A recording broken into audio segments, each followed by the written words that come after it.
Okay guys, we're transitioning into social studies now, and we are going to talk about Harriet Tubman.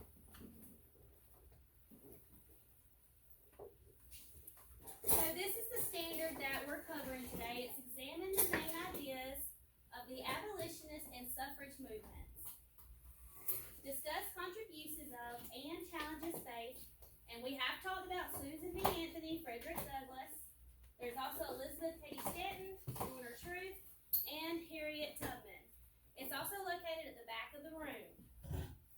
This is our I can statement. Now, what have we talked about before when I've talked to you about what's different about the can here? What's different on the board, Gracie? It's capitalized, underlined, and a different color. Why? Why did I put an emphasis or make this word stand out? Kyrie? Because you can do something and you have to be scared to do it. Very good, because you can do something. Do y'all remember at the beginning of the year when we talked about growth mindset? We talked about, there was a book that you read too, right? That you might not be able to do something yet, but you will. Do y'all remember those conversations? So our I can statement is I can explain the challenges and contributions of Harriet Tubman. So we're focusing on the challenges, which is something that was hard for her, and the contributions, which is the things that she was able to give. So now we're going to talk about what we already know. So I know that we had some new vocabulary terms. So what is an abolitionist? Caitlin. Oh, people that don't like slavery. They don't like slavery, is that what you said? Yeah. Very good. So they were against slavery. They didn't want slavery, right? What about suffrage? Christian. Women is right to vote. So Christian said, go ahead, I'm sorry. Like the woman is right to vote. You're exactly right. So Christian said it was women's right to vote. So it was people that wanted to support the women's right to vote. Now, what is a movement? And we're not talking about motion. I'm not moving around, but there is something else I'm doing. What am I doing with a movement? Somebody I hadn't heard from. Holly, you want to share? What is a movement?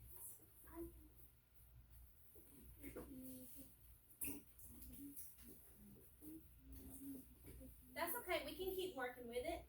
So, a movement at the very bottom of the screen is a move to end something or a move to begin something. So when you're talking about abolitionists that wanted to end slavery, their movement was to end slavery, right? Now that we have talked about what we've already kind of covered, I do want to remind you, we need to follow the social contract. And remember, one of those big things on our social contract is respect. So we're going to remember to raise our hands, be polite, use our listening ears, because we're here to learn, right? And have fun, just like Miss A mentioned. So when we're talking about Harriet Tubman, she had a mother named Harriet Ritt Green. So Harriet Ritt Green has the same name as Harriet Tubman. So you know how sometimes you can get named after your parents or your grandparents and things like that? So it's the same way with her. And before I get any further, there is a manila folder on your tables. Will one person get out a piece of paper? It's the white one. And it says Harriet Tubman at the top. And it says note taker. It looks like this. Does everybody see this? Everybody should have one copy. The other things in your folder, just leave it there for now.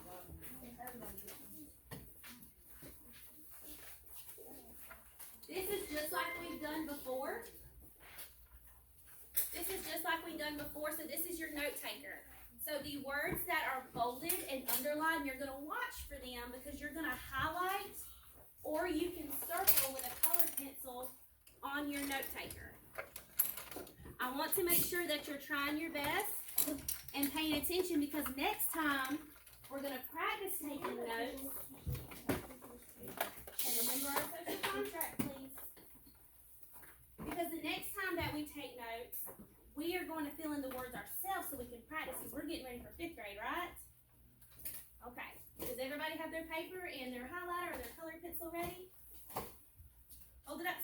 that you're ready.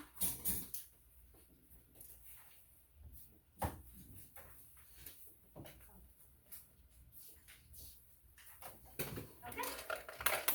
So if you look, we talked about her mom, and then the second one is Ben Ross. So her dad's name was Ben Ross. She was born into slavery, and there is a little bit of confusion about whether she was born in 1820 all the way to 1825, so nobody really knows exactly how old she is. Most think that she was born in 1820 in Dorchester County in Maryland. She had 8 brothers and sisters. That is a big family. Raise your hand if you got a big family. I got a big family. That's exactly how many kids are in my family. That's a lot of kids, right? So think about now Harriet's life. She was born into slavery. There's a big family. Imagine how hard it was for her. Imagine trying to get food to feed your family. Imagine trying to make sure everybody's okay if you're sick. Those are some hardships that Harriet had when she was young. And even now, sitting in our 4th grade classroom, we don't know what other people are experiencing. A friend may be going through something similar. There might be tough times at home. You might not have food. You might not have things that you need. And a lot of times we don't speak out about it. And that's why we have to pay attention and help each other, right? So Harriet did have a hard time. Her birth name, which means the name that she was born with, very good, Araminta. Make sure you're using your highlighters or your color pencils, thank you. But her nickname was Minty. So if you'll notice that Minty is just kind of abbreviation for Araminta, right? You know, sometimes we have nicknames, it's just our name that's shortened.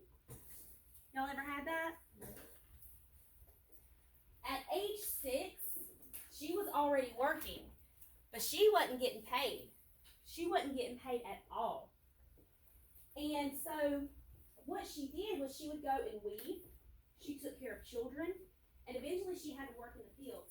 Can you imagine at age 6 years old, having to work and not getting paid? So if you're around the age of 6, that puts you at about 1st grade. So you're in about 1st grade and you are working hard labor, hard work.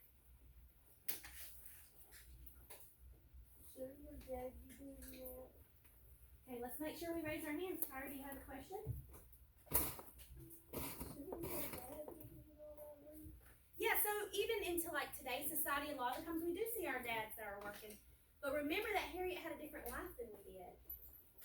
So it wasn't just that her dad could go work. They had no choice. And if they had no choice and she had to go to work, what else could you do? It was hard. It was very hard. At the age of 12 or 13, she suffered from a traumatic injury. So she was out and she was working in these fields, young, 12, 13 years old. And an enslaved person tried to run away. They didn't want to be there anymore. Was that legal? Could you run away? No. No, you had no choice. He tried to run away, and so a weight was thrown. So think about like a rock or a heavy object.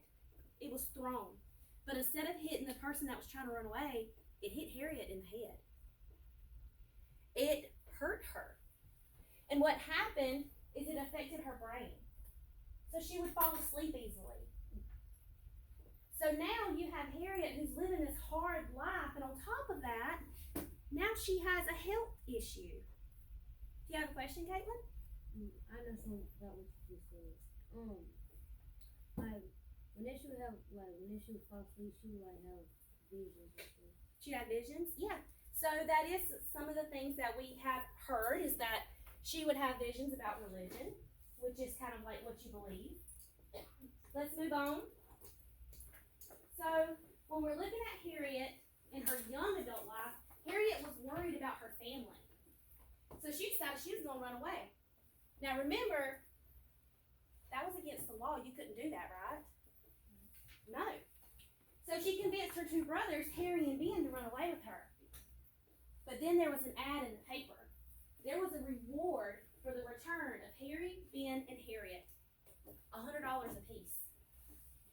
$100 to return them back to where they came from. Because remember, if you were a slave, you had no rights. You had no freedom. You had no choice. So her brothers did return, and so did Harriet, until she caught a ride on the Underground Railroad. Now let me ask you something. When you hear Underground Railroad, do you think that that's a train going choo choo? No. It's underground. Colby, do you want to share? It's like one of those train things where you have to make the lever thing go up, down, and up. So we do have the levers where they move on the tracks. But when you hear Underground Railroad, I know. it's not talking. Remember our social contract, please. It's not talking about an actual train track. Instead, we do have conductors, but it ain't to drive the train. So you have a series of routes that are called lines. So instead of having tracks that are going down, you have places that you're going. So you're in the world? So what would happen is the people that were slaves, when they would try to run away, they would take these pathways that were safe. There was people to help them along the way. They also had shelters, so these could be homes, businesses, churches, but remember, it was illegal, right? So they had to do it in secret. They couldn't be heard. They could not hear shh. And the people that would help them on the Underground Railroad were called conductors. Does this look like a conductor's hat? Yes. That Like a would- police prison. So can I have it? No. So what would happen is these conductors, which are the people that were secret, and they would come up and they'd be like, come on, come on, come on, come on, come on. And they'd go. And they'd run. Come on, let's go. They'd take off running. And then they'd be still and they'd be quiet. They might have to duck down. Because if they got caught, what happened? They go They back. gonna get beaten. They'd have to go back. And then they might even get hurt because they tried to run away. Yeah, they can get beaten. Okay, guys, remember that we're using our highlighters and our colored pencils while we take notes, okay? So we have a picture. Everybody look to the front for me. We have a picture of the Underground Railroad. And you can see all the different lines where people that were enslaved would run. Y'all see that? They are our There were so many people that were In secret. being conductors because they wanted to make a difference. Don't you want to make a difference? Yes. I do. I want to make a difference. And so now you can see Harriet Tubman's route. So she started where? What's this say? Can y'all read it? Maryland. She started in Maryland down at Poplar Neck. And she went through Delaware. She went to Philadelphia. All the way to Philadelphia. She was wood in my school. Now remember, you had people that were trying to catch them. She was hiding. So she would get in the back of wagons. She would walk. In the dead of night. Shh. In the dead of night. Shh. You have a question? Then she have to go to sleep at night. She would. Well, but that- she had to wake up earlier than she usually would, so she could, so they won't catch her. So yeah, remember that she's on the run. She's hiding, so she would have to move secretly. So it could be at the dead of the night. So think about the challenge of not getting enough sleep. I know when I don't get enough sleep, I'm tired and grumpy. Y'all ever feel like that when you don't get enough sleep? Yes. Well, that's similar to what Harriet must have felt. Do you have a question? I like the map, not the one before this, but I saw they had a ton of those under the bridge. Oh wow, that's neat. We need to learn more about that. Do you want to talk to me about it at recess? Okay, I'll try to come out there during recess so you can talk to me, or at the end of the day, okay? Alright, so let's look at the challenges for Harriet Tubman. So if Harriet Tubman had any children, would they be free? No. See, children were either free or made a slave based on what their mother was. And so if Harriet Tubman had any children, they would be made to be slaves. Can y'all imagine when you're older and you have a family and you have no choice, nothing you can do, make any choices for your children, for any part of your family. She also faced the challenge of the possibility of being captured again. Remember now, they had a reward for her. Another word would be bounty. They had a reward for her return. And remember, if she was captured, she would have went through even more challenges based on what they might have done to her. Right? Mm-hmm. She also had the health difficulties. Do y'all remember what we learned about when that weight hit her in the head?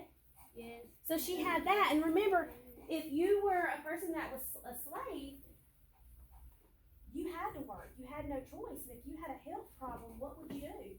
You would still have to work. You still have to work. Exactly right, Caitlin. Thank you. And this was also a dangerous journey. You're sitting there, shh, hiding. So let's look at the contributions or the things that Harriet Tubman did do for us.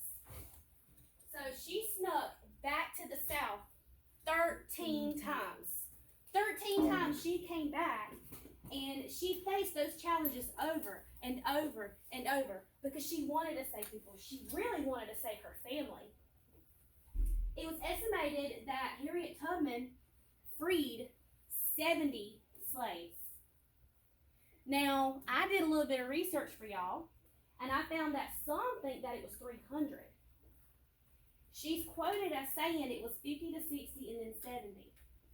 So we may never know an exact count of how many she helped, but even if it was just one person, if Harriet Tubman helped one person, do y'all think that's giving something good? Yes. Yes. Yes. Yes. Harriet Tubman also worked as a scout. She was sitting there watching. She was a spy. Shh. She was a spy. She also was a nurse and a cook. Very good. She was also a cook during the Civil War. And not only did she do all that, guys, guess what else she did? She is the Civil War. She was the only. She freed people that were slaves during the Civil War. So even though the slaves would make it to freedom and they were finally free, she still helped them get back on their feet. So did Harriet Tubman stop at the bare minimum? No. Should we stop at the bare minimum? No. No. We should always keep pushing forward, work harder, do our best in our classes and for other people and ourselves. Right? That's what leadership is. And Harriet Tubman was a leader. She also worked to support women's suffrage. Oh, that's a word we know. That is a word we know, suffrage. Y'all remember? Yes. We talked about it at the beginning of the lesson, right? And before? For women to vote. Yes, very good. So I have a picture of a memorial in Harlem, New York of Harriet Tubman. You can go to New York and you can see this. Why do you think they made a monument for her? Why do you think they made a monument?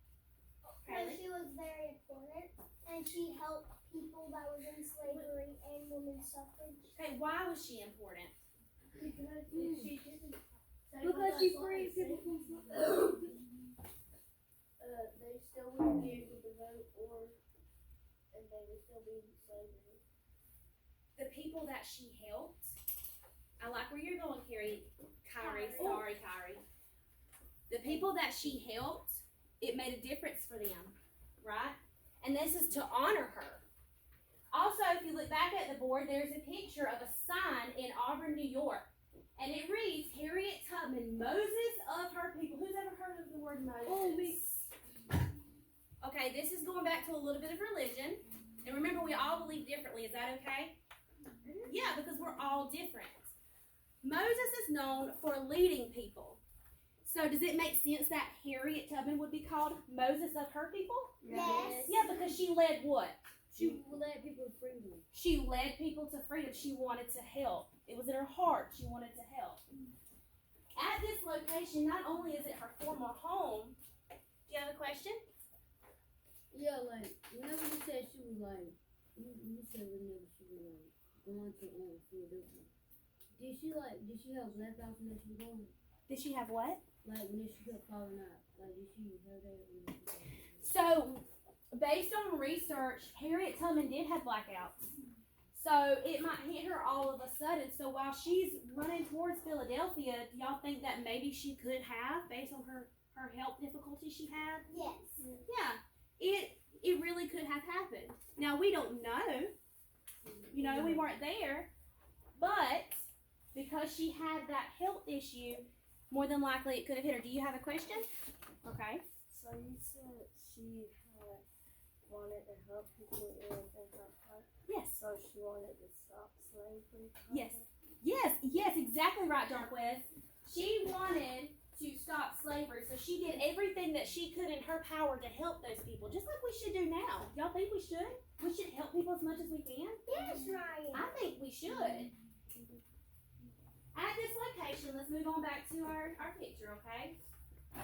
She also had a home set up for those in need. So not only was she helping those that were finally free, she also had a home for them to help them. Sorry, y'all. Now, this is a picture from a rally that happened last year. So this is current, right? This just happened. It was a rally in Washington, D.C. And what they're trying to do is make a move to put Harriet Tubman's image on the $20 bill. Do y'all know who's on the $20 bill right now? That man. What's his name? Abraham Lincoln. Andrew Jackson. Very good. Andrew Jackson is currently on our $20 bill, but people are rallying, which means they're getting together and they're calmly fighting for a cause. They're speaking out. They're speaking out to put Harriet Tubman on the $20 bill. And it's because of the contributions. Do you have a question? If not, can you wait and tell me? It's because of the contributions that she has done for other people, some families, some strangers, for what she's done for our country, what she did for the Union Army. Harriet Tubman did a lot. So what we're going to do now is if you have a question? Not yet, okay. Do you have a question? Why don't they just make a new dollar bill? Well, they do make new money, but let me make sure that I understand what you're saying. Are you talking about, like, why don't they make a $7 bill with her picture on it? Is that what you mean? Or like a new coin or something. That is a really good point. That is something that possibly they could do, but remember, when we change how our money is counted, that's our currency. That's how we pay for things, right? So it's going to be introducing something new to our country. And so in order to do something like that, they have to pass through the representatives, the Senate, the presidents. Do those terms sound familiar? Yeah. They should. Legislative, executive, and judicial. Very good, the three branches of our government.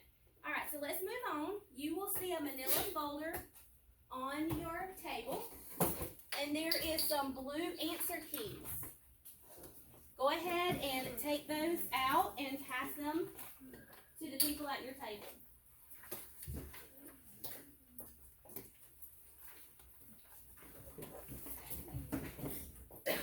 So you'll be looking at a sheet that looks like this. So we're going to play an activity where we are on the Underground Railroad. You better listen carefully, guys, because I'm giving instructions. You're going to pretend you're on the Underground Railroad and you're going to work in groups. There's task cards around the room, and you do not have to answer them in order, so you can go to a task card that doesn't have anybody there, right? Y'all think that's okay? Mm-hmm. Okay, but this is a little thing we're going to do. Remember that? I've been doing it all through the lesson. You know why I've been doing that? Because the Underground Railroad people, they're trying to sneak away from being slaves. Very good, Ryan, and that's what you're going to do. So we're going to turn the lights off. Listen. We're going to turn the lights off, and you're going to have to work with your group. Quietly. With a flashlight. You're going to use the... All right, follow our social contract. You're going to use the flashlight to go around to the task cards to answer them. But here's something. I'm looking for you. What about your question? So what we're going to do is we're going to turn that light off. And when I turn the light on, I'm sorry, I said that wrong. We're going to turn the light back on. If that light comes on, what do you think you should do? Hide. You duck down. Duck down and hide. No. Safely. Listen, when I say safely, what does that mean? Like Do it quietly. don't push.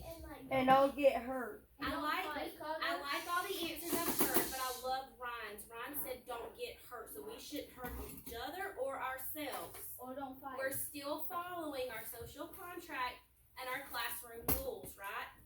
Let me finish giving directions. If you have a question, then I'll talk to you, okay? Hands down. Thank you so much. So we're going to work in our groups. I'm going to give you a flashlight. There is a gray button on the side. Just press it a few times. And what that's doing is it's charging, because this does not need batteries. It's charging. There's a gray button. Hold on just a second, okay? There's a gray button on the other side, and that's going to turn your flashlight on. Okay? Does that make sense? So you gotta push the gray button. Yes. This is going to charge it on the side, and then the button here turns it on. So what are you going to do when I turn the light on? Don't click the thing, make it charge, and then click the other button on the other side, then the flash. Oh no. Okay. No. All right, eyes front, please. Remember our social contract. I'm looking at you. Thank you. Thank you. Thank you. Thank you. So I'm going to go ahead and hand out the flashlights, but I'm looking for somebody that's following our classroom rules and following our social contract. Sitting the way they're supposed to in their seats and their bottoms. Molly, come get a flashlight. You can come choose what color you want. Destiny, come get a flashlight. You can choose what color you want. Christian, come get a flashlight. You can choose what color you want.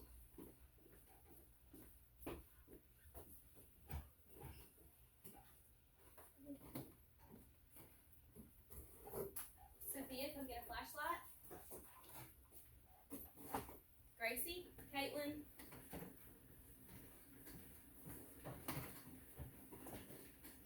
Ryan, come get a flashlight. Ryan, you want a flashlight? Do you want a flashlight, Ryan? Do you want to talk later? Okay, I'm moving on. Come get a flashlight.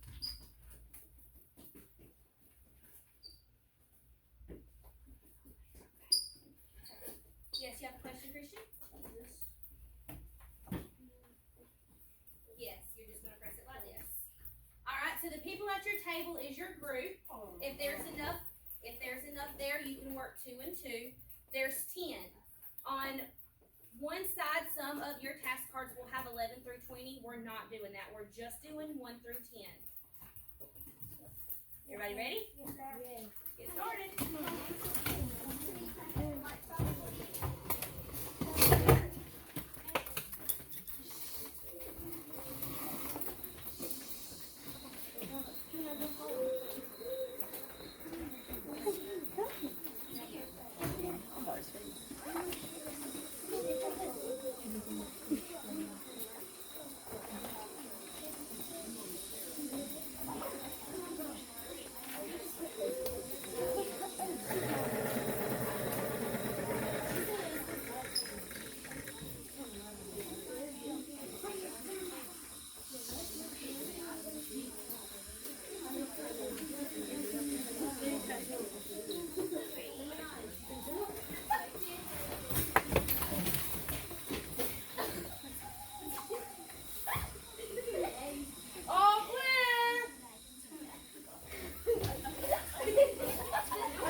I got a charger.